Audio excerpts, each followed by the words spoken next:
Hey guys, welcome back to my channel.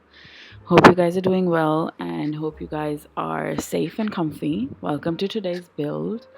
So today we're doing the James Turner Thin House Challenge. Now, since we are literally nosediving into the Great Depression, I thought when I looked at this, I thought that the best thing to do this, to turn this into, would be into a tiny little speakeasy. Now, for those who don't know what a speakeasy is, a speakeasy used to be in the 20s, when during the Great Depression in America, when alcohol was banned.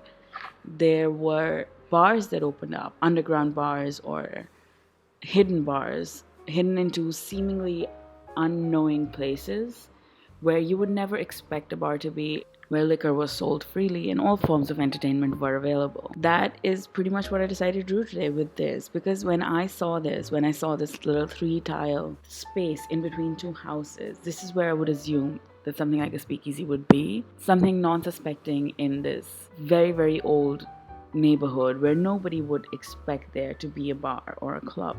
And I know there are residential lots on the other side, and I hope you guys know that there can be soundproofing done to walls to avoid noise that leaks out. So essentially what I did was, so every speakeasy needs a front, and usually in a lot of cases it is a phone box or like a barn area or an old shop that is not being used anymore. In this case, what I decided to do was make a front of a washroom. So what you do essentially is, first of all, you'll see in the end how I decorated. You don't want to go into this area. It's shady, it's like a tiny archway, you don't want to go in there. But once you get into the washroom, you only see the washroom. But what you saw over there, I put in an opening cabinet and a window behind it. So that is essentially where you would open the cabinet, tell in your password, tell the bouncer or the guy who's taking in passwords, your password, and you would get in. You would get invited in if you have the right password. Now, speakeasies don't, with a speakeasy, you don't really always know the password. You have to know the person who knows a person who knows a person. It's not broadcasted out because it's a hush-hush thing. So you would tell your password and then you would be let in. You would be let into the speakeasy. And the challenge with this build mainly was that we are not allowed to use elevators on residential lots, I believe, in the Sims 4 building. Because if an elevator was allowed, it would be super, super easy to do this challenge. But with the stairs, you can there's two ways to do it. You can either stack your stairs, which a lot of builders and a lot of builds have done. You stack your stairs and then you can just keep going on. But I decided to actually put stairs on either side, and in the end I decided to make 3 separate floors for 3 separate activities. When you enter, you get the kitchen behind the stairs, of course. The first floor would be a sort of cabaret jazz club sort of room. The second floor is the cards room, which has a waiting table under the stairs for when seats get available, so you can wait it out under the stairs and see if you can play in the next round. I'm adding greenery to the space because I think it really does bring together an entire room and does add a pop of color where it's needed, where it's sorely needed. The top floor of the bar room, which you're seeing decorated right now, this is just a bar space with the sofa in the corner, a little lounge area, and I'm just going to put these high tables. These high tables came from Tiny Living, and I absolutely love them because they're so small and so chic. This is the one item that I absolutely adore from this hack, and I use it constantly because they don't really pull out the chair when they're sitting in theirs, and it is what it is. So in the end, I decided to put movie posters on this wall because I just thought they looked really, really good. And I do that a lot with rec room builds or lounge spaces. I think the movie posters add a little bit of personality to the walls without really overpowering like an entire wall. And I absolutely love these jazz posters. I think these are base game. Most of the paintings are either base game or debug menu that you see me using. But yes, I do love my movie posters and I do use them constantly in a lot of my builds. And now we'll be moving on to the second floor. And this would be the cards room.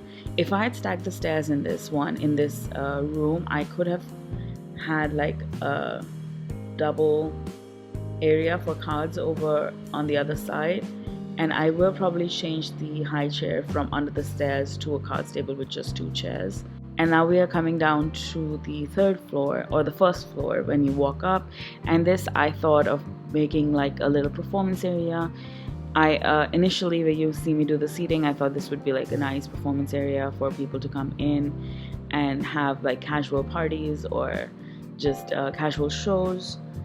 But in the end, I think I changed the seating to a bar seating, because it's just me trying to figure out what paintings, because I thought it would be like a nice jazz club with like comfy seating and people just hanging out and chilling out. And I absolutely love these black bar things. They're supposed to be dividers, and of course I put the rug in on that floor, on the floor underneath, because you of course need rugs to dampen the sound.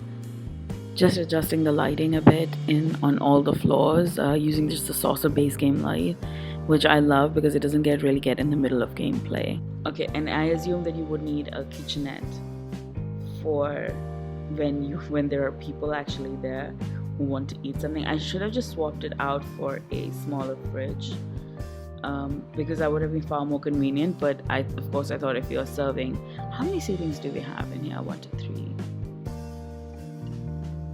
I think we have about 20-25 seats in here on all 3 floors. So I assumed you wouldn't have a smaller fridge essentially for this. This is me just trying to adjust the stairs so I can fit in like a full kitchen underneath there. So of course I did a stove, I did a fridge, I think I did a counter, and the bin is out back. And this is just doing the exterior because I wanted the exterior to not stand out as much. And I know the challenge said that the exterior has to stand out and has to jump out, but I wanted to blend in seamlessly. Like, I wanted people to think that there is nothing there unless you are looking for something that is there. So in a minute you'll see me put down a lot of ivy on this build, like a lot of ivy. Everything, that any sort of ivy that I could find in the debug menu just absolutely went up on this. And again, the idea of the build is to make it seem like nothing is there, like you wouldn't want to enter this place. I should have covered the top of the arch and maybe had another light fixture inside that wasn't as bright, but I love using the saucer lights because they are so bright. And I pretty much just put them down as a reflex now. Anytime I make a room, just put in the saucer lights, which is great in a regular build. But in this build I should have used something that wasn't as bright so that it doesn't attract a lot of attention from passerbys. Here you're seeing me just place these tables back again. I changed the room from being like a jazz room to something like a cabaret room would be in the 20s. In a minute we're going to go to the screenshots now. And I hope you guys liked today's build because I really thought that the Speakeasy would fit perfectly into this little space. If you did, please give it a big thumbs up, and please comment below and like and share and subscribe and do all these amazing things downstairs. I hope you guys have a happy day wherever you are. Be safe, be kind, and I'll see you guys in the next build.